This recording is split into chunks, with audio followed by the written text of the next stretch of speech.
Meie tänane proovisõiduauto on Kia EV5, mis on justkui Kia EV9 väike vend. Sama jõuline välimuse poolest, sama äge, aga lihtsalt palju väiksem. No, Kial on tõesti viimase 2 aasta jooksul on mudelirivi põhimõtteliselt uuenenud. Et vanad mudelid on välja läinud, uued mudelid on asemele tulnud ja hästi palju ka uusi mudeleid ja loomulikult uutest mudelitest siis mitte ainult sisepõlemismootoriga autosid, vaid peamiselt siis just elektriautosid. Et selle aasta lõpuks on meil mudeli valikus kokku 9 erinevat mudelit. Kia EV5, peamiselt ta pakub head läbisõidu ulatust ehk et ütleme 500 kilomeetri kanti on võimalik siis selle autoga läbi sõita. Siin on peal soojuspump ehk et ta on ka võimalikult külmakindel, et saab ka talvel pikki vahemaid läbida. EV5 näol on tegemist tõeliselt mõnusa ruumika pereautoga ja seda on siit näha. Kui ma sätin oma istme paika, siis minu selja taha mahub ka kenasti meesterahvas istuma, ilma et põlved mul seljas oleksid. Sõita on selle autoga ülimugav. Ta on vaikne, ta on selline sujuv, võib-olla kui sa tõesti mingit sportbüssi elamust otsid, siis seda auto kindlasti ei paku. Aga mis mulle väga meeldib, on see ai-pedal, ehk siis see nii-öelda ühe pedaaliga sõitmine.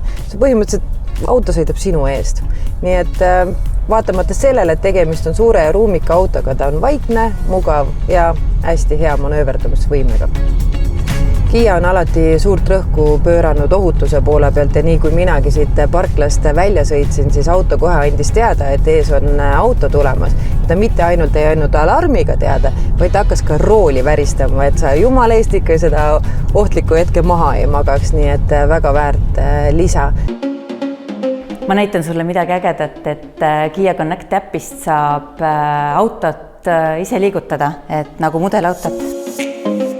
See on hea selle jaoks, et kui on kusagil kitsastes kohtades või on mustad autod ümberringi, siis saab talvel puhta jopega autosse istuda. Ei pea auto uksi ära kraapima ja ega ennast ära määrima.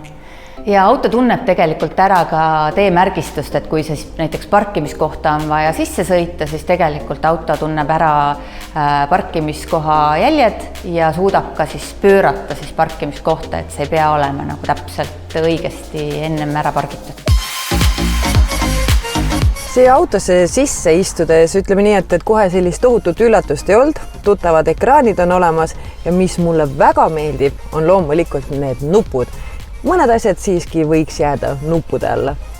Üks äge avastus, mille ma leidsin Kia EV5 puhul, on sõrmejälje lugeja, täpselt nagu telefonidel. Sellega saad siin kenasti auto käivitada, kõik mu varasemad seaded on ilusti salvestatud ehk kui ma oma sõrme siia vastu panen, kohe iste läheb sinna asendisse, mis mul varasemalt oli, peeglid liiguvad õigesse kohta ja samuti ka soovitud raadiojaama saab kuulata. Kuna tegemist on elektriautoga, siis ma arvan, mis võiks olla parem, kui sul on elektriauto, millele on 7 aastat garantiid ja akule veel eraldi 8 aastat garantiid. Nii et ma arvan, keegi teine küll sellisele pakkumisele vastu panna täna veel ei suuda. Juba saab tegelikult ka ostma tulla, et hetkel pakume 2-veolisi mudeleid, aga suvest siis lisandub ka 4-veolised mudelid ja ka siis selline natukene äkilisem sportlik GT-versioon sellest autost. Hinnalipvik algab 48 500 ja jõuab sinna 60 000 ringi välja. Täna kõik siis enamus suuremaid Kia esindusi pakuvad Kia EV5-ga proovisõiduks, nii et saab tulla vaatama ja proovida. Nii nagu Monika ütles, minge proovisõitu tegema, otsige see uus Kia EV5 üles ja ma räägin, oma silm on kuningas ja oma tagumiku tunnetus on kõige parem, sest mine tea, äkki just see Kia EV5 on just sinu järgmine uus auto.